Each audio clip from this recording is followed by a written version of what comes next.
Came more reality to me when we just sat down and started doing numbers. And I just took it. If I was 20 years younger, I may not have done it because you're a little bit young and overly eager and overly optimistic and overly enthusiastic. We all exit our company eventually.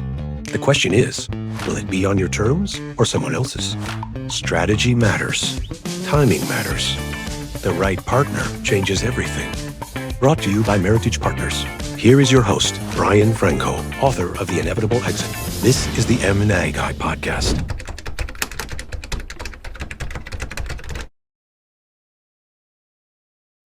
Welcome to the M&A Guy Podcast. I'm your host, Brian Franco, and today's podcast is themed Risk Recovery and Enterprise Value. Building a business that performs when it matters most.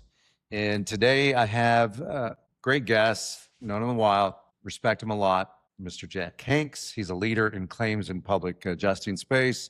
And he's going to discuss how founders can build a resilient business that perform under pressure. That's exactly what he's done. Jack, thanks for being on with us. How you doing? I'm good, man. Good to see you, dude. Good to see you too. Beautiful location. My God, right? Yeah, they're getting ready for the annual boat show. So usually those docks are not there, but Oh, I know. they I are love it down here. It's beautiful. It's beautiful. Beautiful. Yeah. Beautiful. And you're here for a few days, right? Yeah. Our Yeah. daughters live in San Diego, so we Yeah. take a little holiday and get to see them and relax a little bit. It's been a run the last three or 4 months, so it's good to take a couple of days to relax. It will be good, especially this time of year. Yep. You have Easter weekend coming up, and Yeah, it'll be good.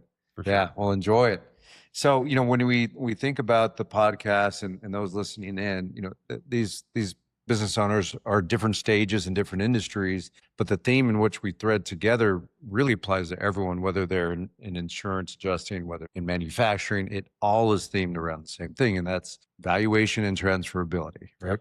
And so recently you had a transaction. Tell us about it. Yes, we did. We closed November 15th in the public adjusting space, and it took about 10 months to get through it. And we were clean and good going in, but of course, you got to get extra clean. Yep. And you got to go through all the steps. It was the most challenging business thing I've ever done. Yeah. At the same time, very rewarding. Yeah. And very great and wonderful.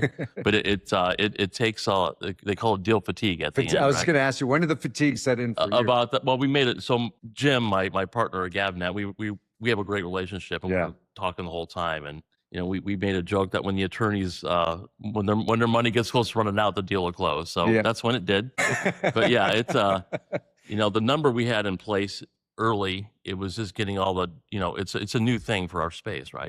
Yeah. We don't build widgets. We don't have these things, so it's hard to put numbers to public adjusting. So You're a professional service. yeah, it's just Bottom like line, it's a piece of paper with a number on it. That's Correct. That was difficult, but we have an algorithm we created. We did that, and we got it done. It's been amazing, and I think it's great for the industry. Really, Yeah, I think so too. I think so too, because this has been a segmented industry historically. Everyone's been doing their own thing across the country, but to now have a private equity backed partner coming in, you guys are going to grow. You're going to scale. You're going to look at organic growth, but you're also looking at initiatives to acquire other practices. How's that going? Going good. So I think the reason I wanted to get in early was I didn't want other firms blow it. Yeah. For the PE, because I know that guys like you'll look at it, and in 2 or 3 years, if there's a bunch of bad deals, you'll go somewhere else. Correct. Absolutely. Business, right? Yep. So I want to get in early and get with people I trust. And and then part of the reason why they grabbed us is our brand was so strong in our industry. So we have 11 NDAs right now in the first 3 months after we closed. Amazing. Yeah. We're excited. A lot of them, as you see too, it's a lot of Facebook famous stuff, right? Yeah. And the books don't match the Facebook famous, but we're getting to narrow down what we're looking for, right? So I guess you could be anything you tell the world you are. Evidently, right? Until you go Yeah. through due diligence. Actually, I had a client on, or a guest on the podcast a couple weeks back, and it was actually pretty cool because he went through this due diligence process. He sold to private equity, $85 million transaction, but it was like one of the first times that I've heard where they actually came in and did due diligence of the social media presence, and everything that he had said, they audited that.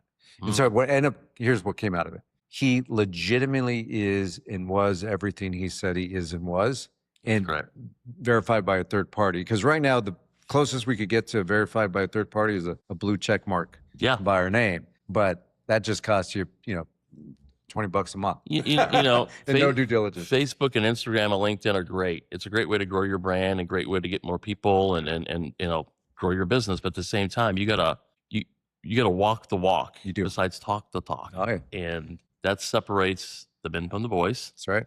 And when firms come in to look, they want to see it's you guys are numbers guys. That's Let's right. be honest, man. Relationships are great and cool videos are great and your brand is great, but the whole idea is you want to be able to make money at this. Correct. You're investing in that. You want to. Our job is then to go 10x again and reinvest it and keep going. And a lot of guys don't have that gumption. It's a lot harder than they think it is. Right? It is. Yeah. But you're ahead of your time because you took that step. You did this transaction initially. Yeah. You're fortunate enough to have enough runway in front of you. You're not, at retirement age, or you should have retired 10 years ago. I'm close. Yeah.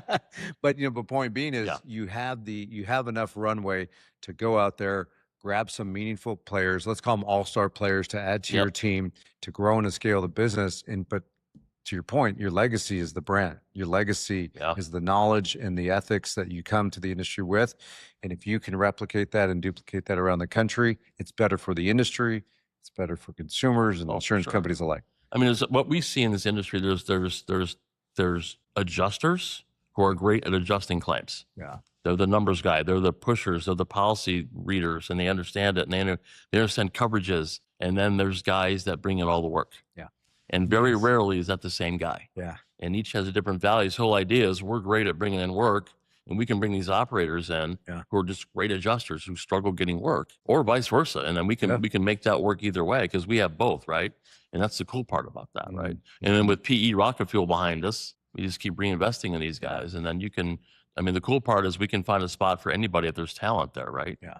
And that's, you invest in your people, and that's what grows everything. Can you talk a little bit about when that paradigm shift happened for you? When did you realize, okay, my path here on out, have a liquidity event, build a company, have access to the second bite of the apple? Because that's a lot.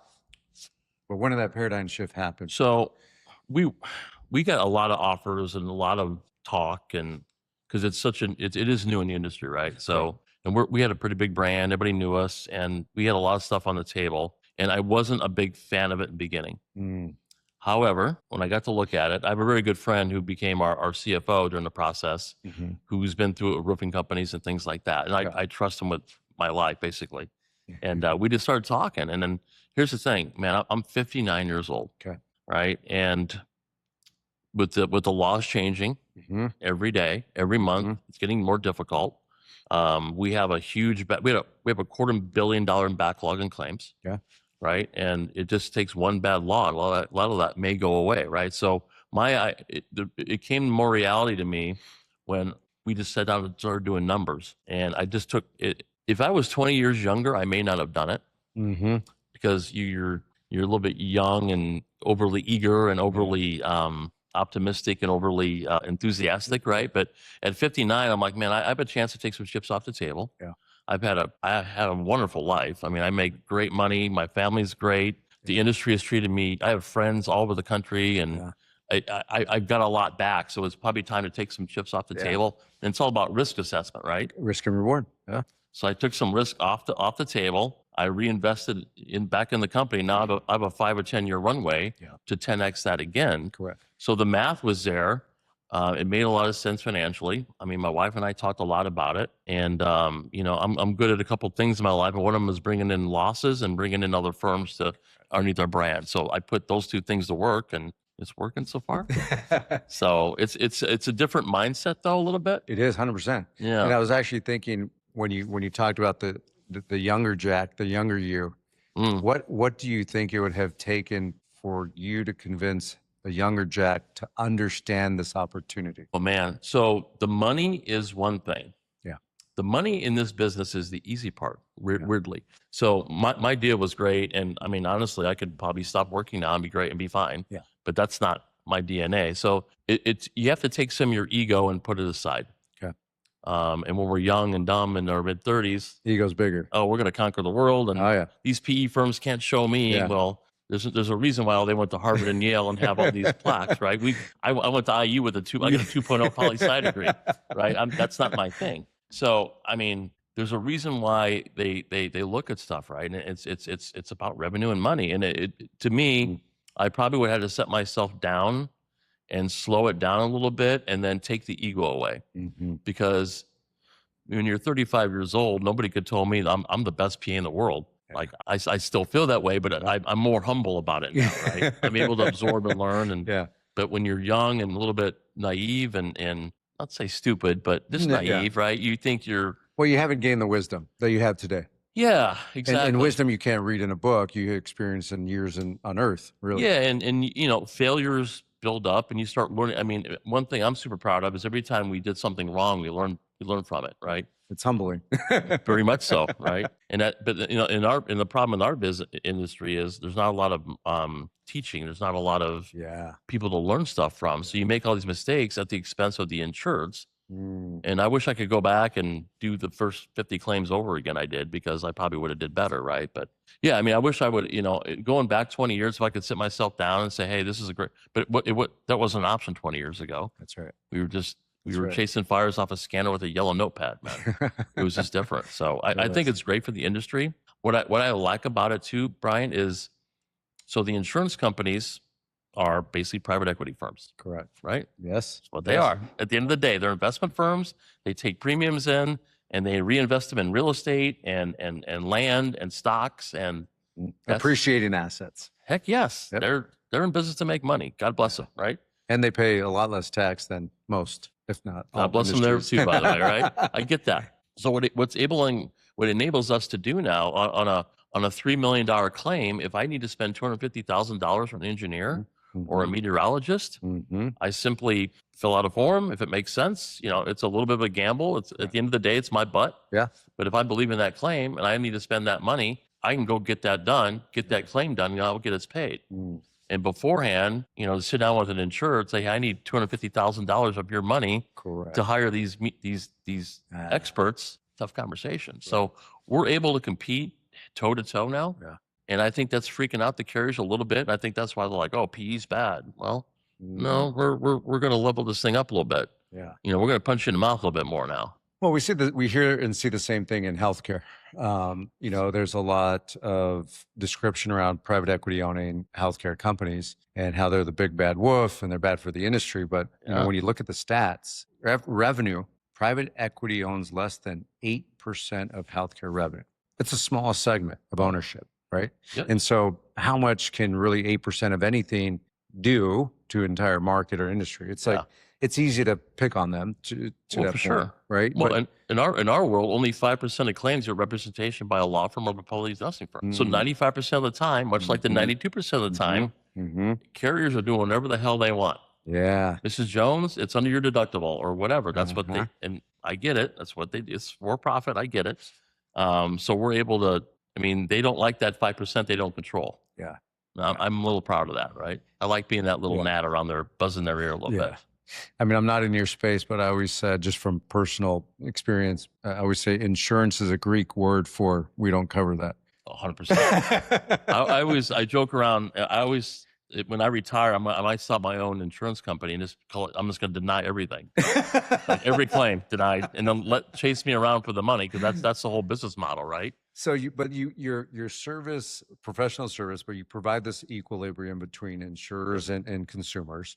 And otherwise, you know, yes, there's attorneys and yes, there's third-party services that could really help them. But these are cases. These are legal cases. Oh, yeah. And to your point, you bring in, when you're in discovery, you're bringing in experts, you're bringing in witnesses, you're bringing in everything that you possibly can to leverage the position that you have on a particular claim. And your reputation in the industry, you've done this with trust, you've done this with respect, and you continue to do that as you scale the company. How do you think that those in your space can really learn from the way you work? Well, so it hasn't always been like that in our industry. Okay. For a long time, PAs were looked at as used car salesmen. Why? Why do you think that is? Like almost like an ambulance chaser? Yeah, 100%. And it's honestly, it's probably our own fault. So here's the thing. It's way too easy to get a PA license. It's way too easy. Okay. Like you study for a test, You take a test, you get a bond, you get fingerprinted. Okay. If you don't have too many discrepancies in your background, you can get a license. And literally that day, you can go knock on a fire that's $1 million fire and sign the claim with no experience or no anything. And literally within 30 days, you may have a check for $1 million at your front door. Yeah. I mean, that does happen. Okay. So that's a problem. So I think a lot of times for both sides. Both sides. Yeah. And if we want to get serious about this, we got to raise the bar of who we are and what we are, and then we'll start getting more respect from the insurance companies and more respect from the residential and property owners themselves, because it just takes one. So 95% of PAs and roofers and contractors and insurance adjusters on the other side are good people. But that 5% who you hear about stealing money and depositing funds fraudulently and signing back a checks they shouldn't, and it happens in every business. We just happen to be more prevalent because it's just too easy to become what we are. And it's too easy to take shortcuts in it. And keep in mind too, it is a long grind. Yeah.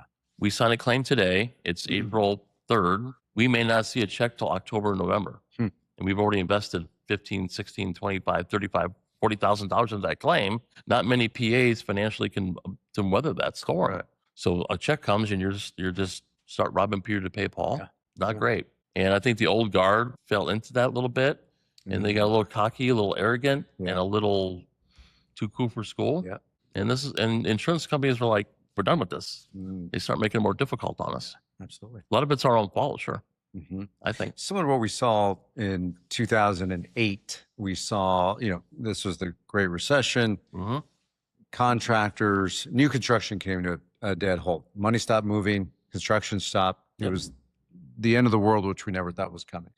For some, it hit in 2007, but officially the government came out and said, hey, we've been in a recession. Now it's real, right? Yeah. By the way, if you haven't noticed, we've been in a recession. But what we found there is that a lot of those contractors repurposed themselves to, instead of new construction, reconditioning. So water damage, fire damage, restoration sort of work. And so you had thousands and thousands of these contractors around the country. And insurance companies, took note of it, and they were pushing the envelope on claims and for what they're, pack outs and dry outs and all the things, right? You would know much more than I do there. But I know enough to be dangerous because we sold a lot of these in 2008. Okay. And so what we saw though is as these companies grew and they scaled, like now there's, let's say, a half a dozen reputable, meaningful restoration companies that are available to homeowners and consumers. But what we did see is that, we would look at dozens and dozens of companies and you see similar claims, but this claim got paid 3 times as much as that claim. Like, why? And to your point, it could be the arrogance, or they knew how to push the envelope. But there's always going to be this equilibrium, always this balancing act, right, between insured and insurers. What I love about the work that you do is, you're negotiating against the Rockefeller, but you're representing the little feller. Right. It's very Robin Hood like. In a cool way. So this, I talk about this wherever I go. This industry, it's pretty cool because you don't have to have a college degree. You can come right out of high school. You can get a license, and if you do it right, man, you can make a great living. Wonderful living, by the way. You can meet a lot of great people, surround yourself with wonderful, amazing, talented people. And at the end of the day, when that check comes for that property, for Mrs. Jones or Mr. Smith, who's worked their tails off forever, because they're the home of the business. That's our biggest asset, right? And you're actually helping them save their asset, because a lot of times we'll get stuff for, they'll write a check for 110,000. Next thing you know, it's $2.5 million. That's a huge, that's life-changing. It's life-changing. Absolutely life-changing. And, or a hurricane comes and these things get wiped out, or this, a poor homeowner has a fire and burns everything. And they get offered 20 cents on the dollar. I mean, it leads to divorces and mental issues. And if it's not, it's a mind strain and emotional toll for all these people. And our job is to kind of manage. That's what we do. We manage these claims. We just know how to get them home. It was interesting. We had an insurance agent tell us one time to walk around your house recording your house. And we're like, why? He's like, because the burden of proof is on you. To say what is it, what assets you own. Did you have the Mona Lisa in the family room? Unlikely, but you get my point. And so we did. We do that from time to time. We Fortunately, we haven't had a claim or needed a claim, Right. but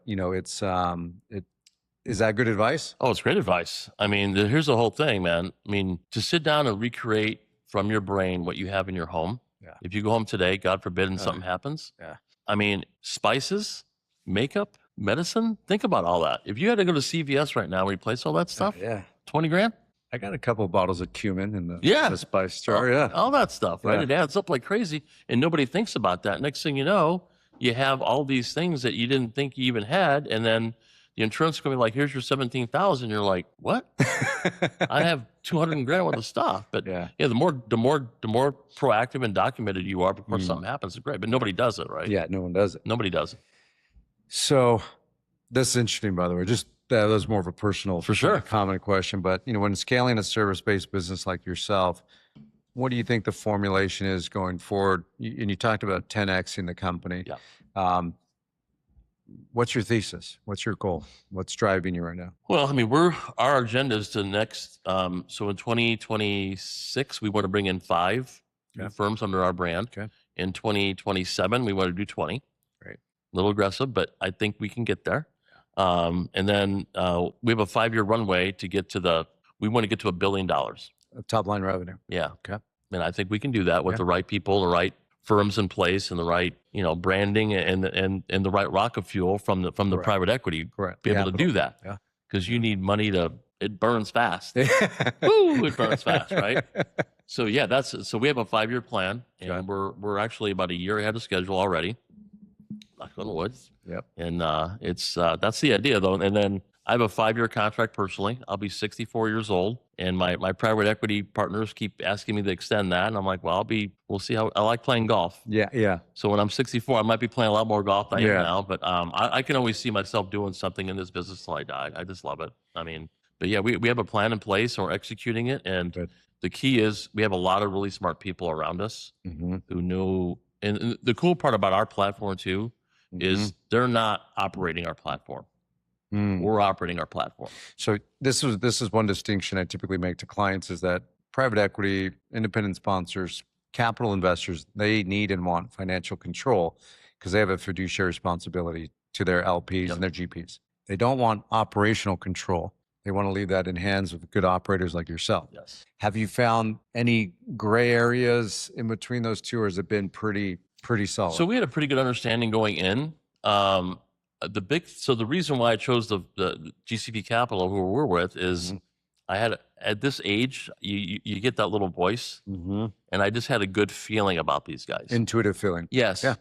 And I mean, it wasn't the biggest offer. It wasn't the smallest offer. It was in the middle. Okay. And they were very, they're just good guys, and they understand their business. They don't understand my business, but they told me they don't. That's what I'm here for. You're correct. Like, I will make us all kinds of money and revenue, but you guys you do the money stuff. I'll do the adjusting stuff. It reminds me of a statement my father used to make to me, and still does. He said, you don't need to know everything, but you just need to be able to afford those that do. Yes. Amen. And that's what you're describing. Man, 100%. Like these guys, there's a reason they have an office on Wall Street, right? Yeah. They're good with that. But at the same time, if this building burns down, they're gonna look at me and go, this is a Jack Hanks problem, right? So that's what we do. And we found this very symbiotic relationship that makes sense. And we're in it for the common goal. That's the whole idea. Our goals are the same. Exactly. Equally yoked. They let me do what I do, and they do what they do, man. And Perfectly. we meet once every couple months, and here's where we're at. Cool, let's go do it again. Right? So, well, Jack, I typically ask some parting advice for the audience. So, for those founders that are looking to build their business, scale their company, and create long-term value, right? What's one discipline they need to focus on starting today? If it's just one, I'm sure you have many, but just one. Oh God. The biggest thing I've learned is to say no. The power of no. Yeah. Because every deal is not a great deal. Every claim is not a great claim. Every potential partner is not a great partner. And man, the hardest thing we've all done is taken a bad deal is so hard to unwind. Yeah. Right. And we've been there a million times.